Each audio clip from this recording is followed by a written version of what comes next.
Did ever a man die like Jesus? The lightning flashed and the thunder roared and the earth began to shake. And even the soldiers confessed that this must be the Son of God. Anyone that can see Jesus on that cross and not be touched has a heart of stone. They first took off his clothes.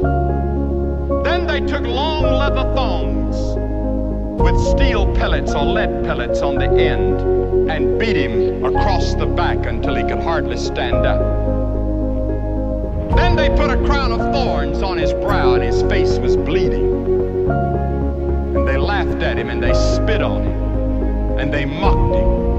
And with one snap of his finger, 72,000 angels had already drawn their swords ready to come to his rescue and wipe this planet out of existence in the universe. And Jesus said, "No, to this end was I born."